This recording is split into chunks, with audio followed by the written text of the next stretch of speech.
Students, अब हम आगे पढ़ रहे हैं ले चैटेलियर का नियम। लास्ट वीडियो में हमें थोड़ा सा पढ़ा था, इसके आगे हम आज कंटिन्यू कर रहे हैं। तो ले चैटेलियर का नियम में इफेक्ट देख रहे हैं चेंज ऑफ टेम्परेचर के साथ, यानी ताप में परिवर्तन के साथ किस तरह से प्रभाव पड़ता है ये हम देखेंगे।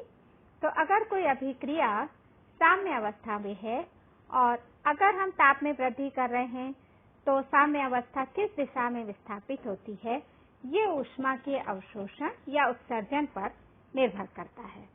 अगर कोई हमने अभिक्रिया ली है जिसमें ऊष्माक्षेपी अभिक्रिया है, यानी क्या मतलब हुआ, ऊष्मा बाहर निकल रही है, तो उस स्थिति में अगर हम ताप बढ़ाते हैं तो हमारा साम्य अवस्था या इक्विलिब्रियम प्रतीप दिशा में यानी बैकवर्ड डायरेक्शन में विस्थापित सब्स्टिट्यूट चला जाता है, डिस्प्लेस हो जाएगा, क्योंकि अभिक्रिया में प्रतीप की दिशा चलने पर क्या होगा, ऊष्मा का अवशोषण होगा।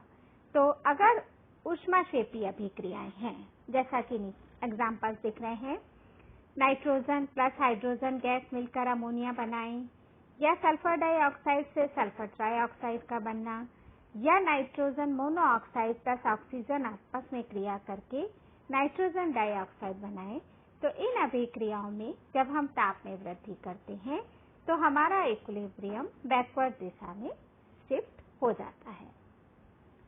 अगर हम ऊष्मा शोषी अवस्थाओं की बात करें, जहां अभिक्रिया के दौरान ऊष्मा अवशोषित होती है, यानी डेल्टा एच का मान कैसा है, प्लस, तो उस स्थिति में अगर हम ताप बढ़ाते हैं तो क्या होगा, हमारा साम्य अवस्था किस दिशा में शिफ्ट होगा, अग्र दिशा में।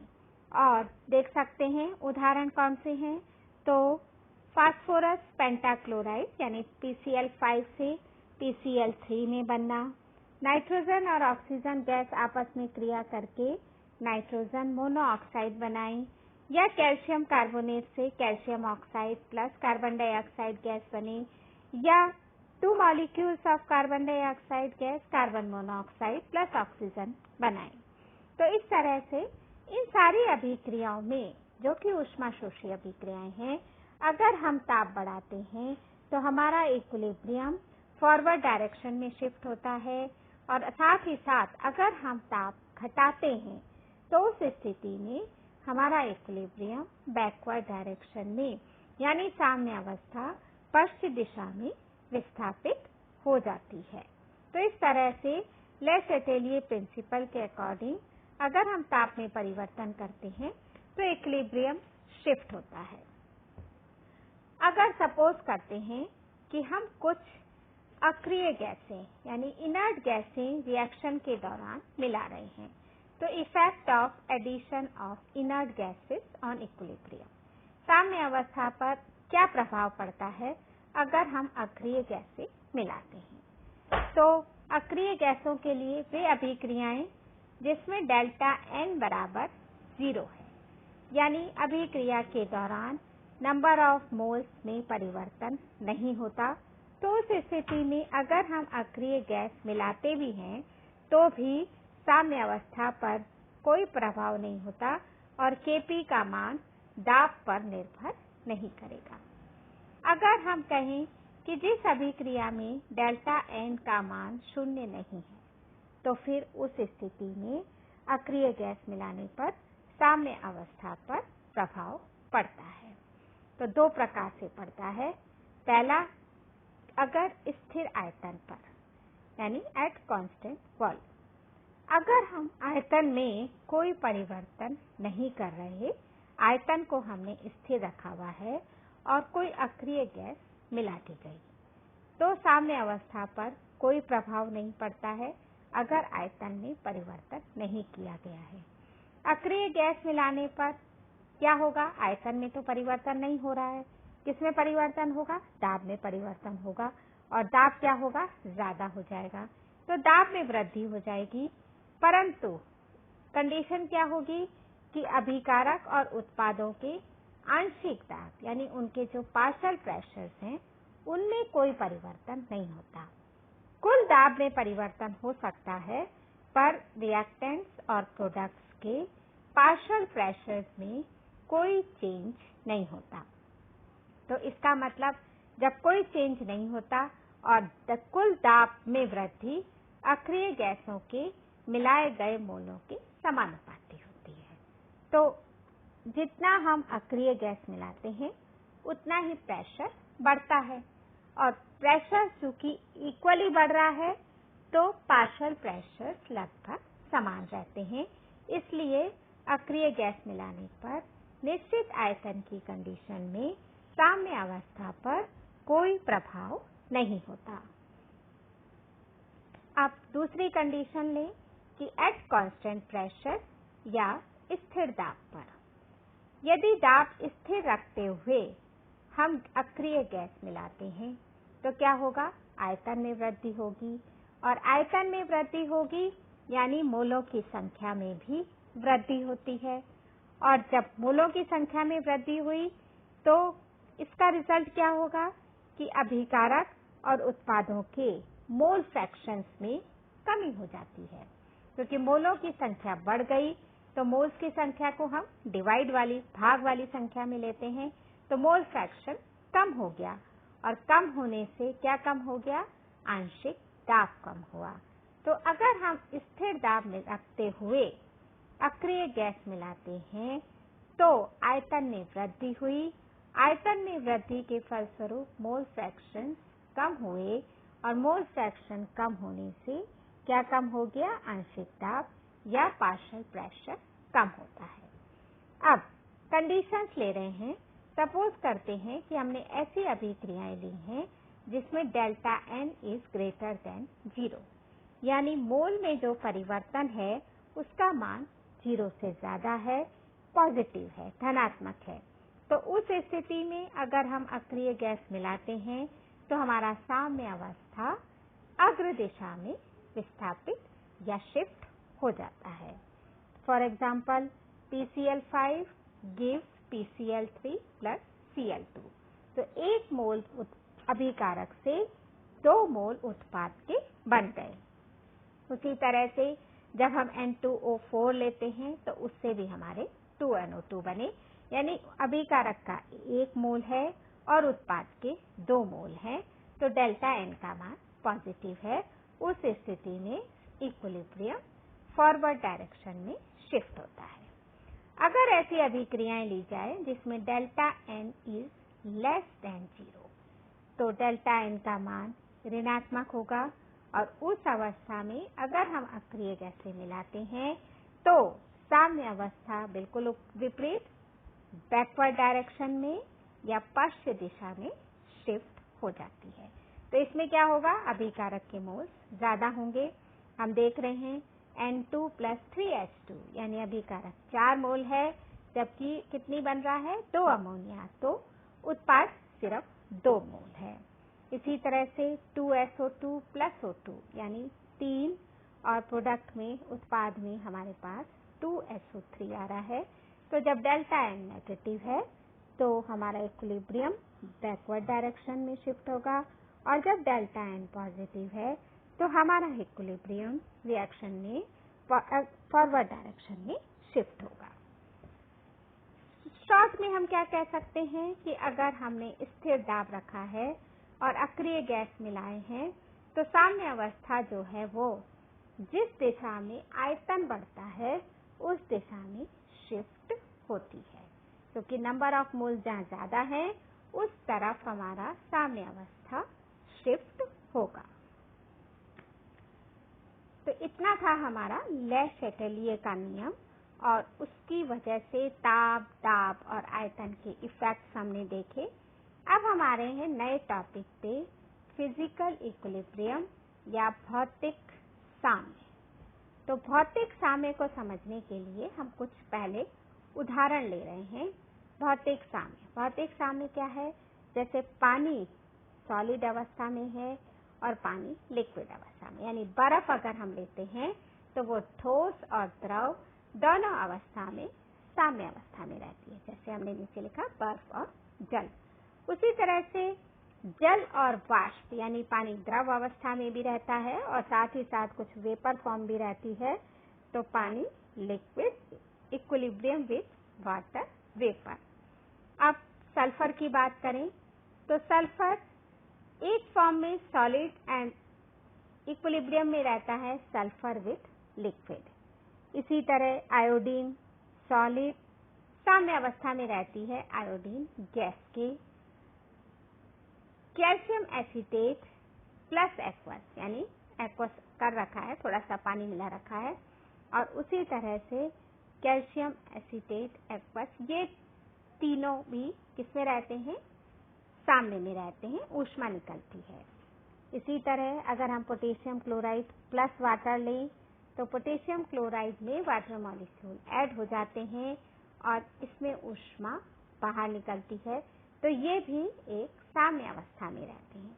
तो जब दो प्रावस्थाएं, दो फेजेस में कंपाउंड एक ही है, साम्य अवस्था में रहता है, तो हम उसको कहते हैं कि ये भौतिक साम्य में है। और इनको समझने के लिए हम ले शैटेलियर के नियम का उपयोग करते हैं। जैसे अगर हम बर्फ का गलनांक दाब बढ़ाते हैं, अगर आप बर्फ पे प्रेशर बढ़ाएंगे तो क्या होगा, गलनांक घट जाता है, यानी बर्फ जल्दी ही पानी में परिवर्तित हो जाती है। उसके ठीक विपरीत अगर जल है, लिक्विड है, और उस पे हम दाब बढ़ा देते हैं तो क्वथनांक बढ़ जाता है। बर्फ के अतिरिक्त अन्य ठोसों के गलनांक दाब बढ़ाने के साथ हमेशा बढ़ते हैं। तो ये एक बहुत इंपॉर्टेंट है, कभी कभी ये आधे नंबर में क्वेश्चन जो आते हैं आपके वेरी शॉर्ट, उसमें पूछा जा सकता है कि बर्फ का गलनांक दाब बढ़ाने पर क्या प्रभाव दिखाता है, तो वो दाब घटता है। उसके अलावा जितने भी ठोस पदार्थ हैं उन सब पे जब दाब बढ़ाया जाता है तो उनके गलनांक बढ़ते हैं। कैल्शियम क्लोराइड लें, पोटेशियम क्लोराइड लें, तो पोटेशियम क्लोराइड की विलयता ताप बढ़ाने के साथ बढ़ती चली जाएगी, और अगर हम कैल्शियम एसीटेट लें तो उसकी विलयता ताप बढ़ाने के साथ घटती है। तो ये जो है ये ऑब्जर्वेशंस हैं जो ले शैटेलियर के नियम से समझाए जा सकते हैं। अब हम आ रहे हैं free energy change in chemical reactions. देखो लास्ट हमने पूरी 2 यूनिट जो पढ़ी थी वो थर्मोडायनेमिक्स की थी, और वहां हमने मुक्त ऊर्जा को पूरा विस्तार से पढ़ा था। अब यहाँ जो है हम फ्री एनर्जी का, मुक्त ऊर्जा का परिवर्तन किसी रासायनिक समीकरण में ले रहे हैं, और इसको हम वॉन थॉफ थ्योरम भी कहते हैं। वॉन थॉफ ने निकाला था सॉल्यूशंस के लिए, तो हम इसको वॉन थॉफ थ्योरम भी कहते हैं। तो किसी रासायनिक अभिक्रिया में होने वाली मुक्त ऊर्जा का परिकलन वॉन थॉफ ने किया, इसलिए हम इसको क्या कहते हैं, वॉन थॉफ थ्योरम। मुक्त ऊर्जा परिवर्तन में अभिक्रिया का स्पॉन्टेनियस, स्वतः ही परिवर्तित होती है, तो स्वतः प्रवर्तिता का अध्ययन होता है। मान लेते हैं कि अभिक्रिया की दिशा का ज्ञान करना है, तो हम एक सामान्य अभिक्रिया लेते हैं। हमें पता नहीं है कि अभिक्रिया उत्क्रमणीय अभिक्रिया है कि अग्र दिशा में ही चलती है कि बैकवर्ड दिशा में ही चलती है, तो हम ले रहे हैं N1A plus N2B gives M1C plus M2D। अब हमने उत्पाद कैसे, अभिकारक कैसे लिए हैं, गैसीय, तो अभिक्रिया गैसीय अवस्था में है। फिर N1, N2, M1, M2 क्या है, ये अभिकारक और उत्पादों के मोलों की संख्या है। अब सपोज करते हैं कि मुक्त ऊर्जा में बहुत सूक्ष्म परिवर्तन ले रहे हैं, तो उसे हम लिखेंगे DG। सूक्ष्म परिवर्तन की बात जब हम करते हैं तो हम हमेशा डिफरेंशियल फॉर्म लेते हैं। तो एक थर्मोडायनेमिक एक्सपेंशन हमने निकाला है पिछली बार जब पूरी यूनिट पढ़ी थी, तो हमने पढ़ा था कि DG बराबर, वहां हम कैसे लिखते थे, VDP माइनस SDT, यहाँ उल्टा लिख दिया है, DG बराबर माइनस SDT प्लस VDP। जहाँ हम जानते हैं S क्या है, एंट्रोपी है, V अभिक्रिया के दौरान लिया गया आयतन है, DT ताप में परिवर्तन, और DP आयतन में परिवर्तन है। ठीक है। अब सपोज करते हैं कि अभिक्रिया स्थिर ताप पर होती है, यानी dt 0 है। तो फिर एंट्रोपी में कोई परिवर्तन नहीं हुआ और माइनस एस dt भी 0 हो गया। तो हमारी गिब्स ऊर्जा में परिवर्तन dg किसके बराबर हो गया? v dt के। अगर हम गैस समीकरण से लें, सपोज करते हैं कि हमारा गैस जो है वो आदर्श गैस है, तो PV बराबर RT। तो V किसके बराबर हो गया? RT अपॉन P के। तो हम इसकी वैल्यू पुट कर दें ऊपर वाली इक्वेशन में, तो dg बराबर हुआ RT dP अपॉन P के। और अब हम इसको इंटीग्रेट कर देते हैं। Free energy dg is equal to RT हमने बाहर ले लिया क्योंकि दोनों कांस्टेंट हैं, और 1 अपॉन P dP। तो जब इंटीग्रेट किया तो डिफरेंशियल साइन हटा, तो G बराबर RT ln क्या है? नेचुरल लॉग है, ln P प्लस C। जब हम इंटीग्रेशन करते हैं तो हमेशा एक कांस्टेंट इक्वेशन में ऐड होगा, तो C जो है वो हमारा समाकलन स्थिरांक है। जब समाकलन स्थिरांक ऐड किया है तो इसका मान भी हमें कैलकुलेट करना है। तो इसका मान हम कैसे लेंगे? अगर P एक वायुमंडल है, यानी हमने मानक अवस्था ली है, एक वायुमंडल है, तो उस अवस्था में हम C को क्या लिख सकते हैं? G0। और G0 क्या है? मानक अवस्था में मुक्त ऊर्जा, यानी standard Gibbs free energy G0 है। तो C की जगह हम G0 रख सकते हैं। और अब हमारी इक्वेशन क्या हो गई? G बराबर G0 plus RT ln P। तो ये हमारी सिंपल एक इक्वेशन आई गिब्स एनर्जी चेंज की।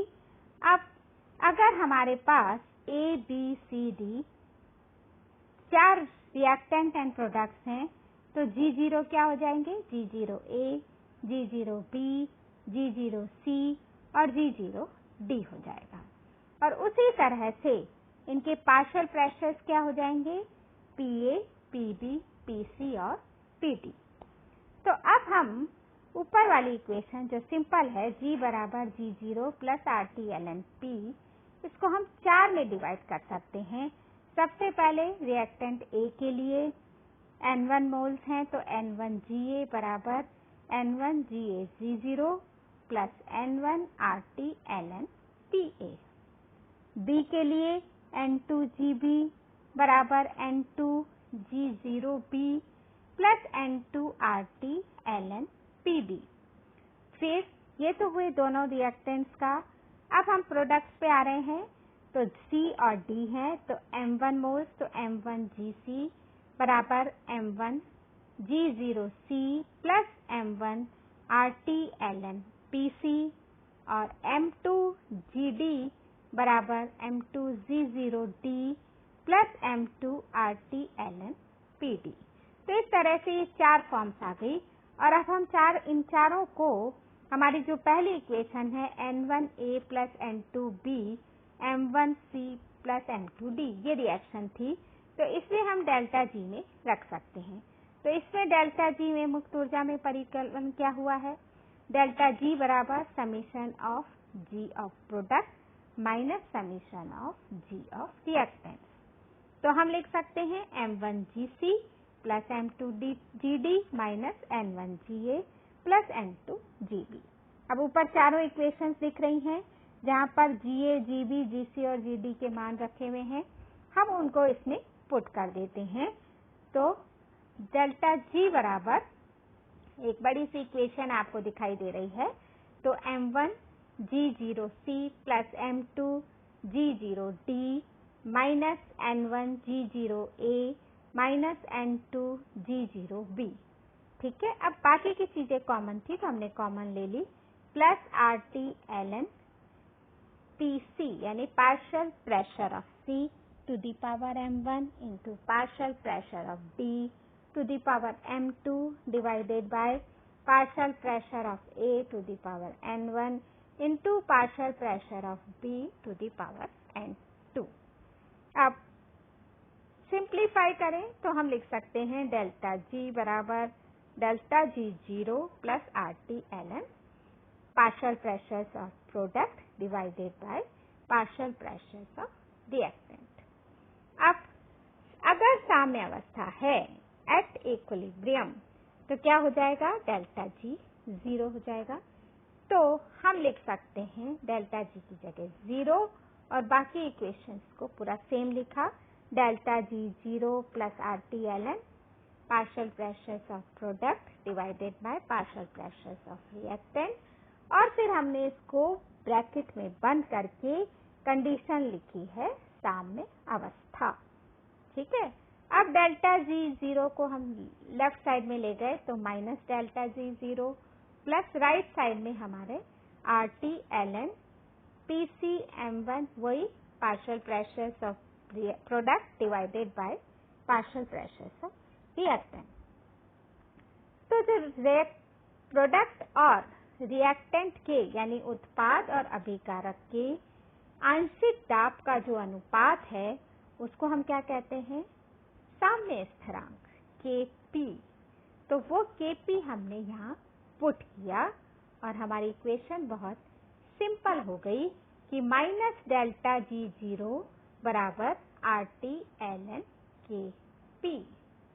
तो एक सिंपल फॉर्म आ गई हमारी कि ये डेल्टा G0 बराबर RT ln Kp या डेल्टा G बराबर, ये तो बराबर, अब डेल्टा G0 की वैल्यू पुट करते हैं तो minus RT ln Kp plus RT ln ratio of partial pressures of product divided by reactant, यानी आंशिक दाब के उत्पाद और अभिकारकों का अनुपात।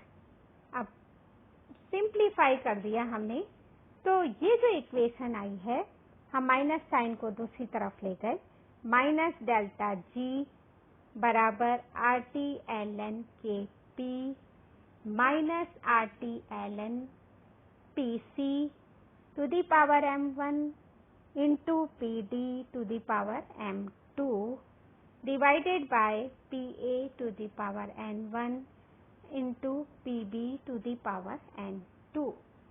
ये जो इक्वेशन है इसे हम कहते हैं वॉन हॉफ आइसोथर्म। आइसोथर्म क्यों कहा, क्योंकि ये स्थिर ताप पर ली गई है। तो ये हमारा वॉन हॉफ समतापी समीकरण कहलाता है।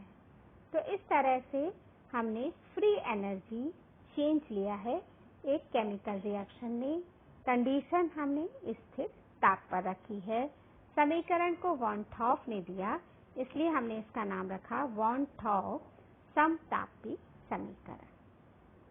तो इस तरह से फ्री चेंजेस को हम यहाँ पढ़ चुके हैं, और नेक्स्ट में हम जो हैं वो लॉ ऑफ मास एक्शन यानी द्रव्य अनुपाती क्रिया नियम का और आगे का एप्लीकेशन पार्ट पढ़ेंगे।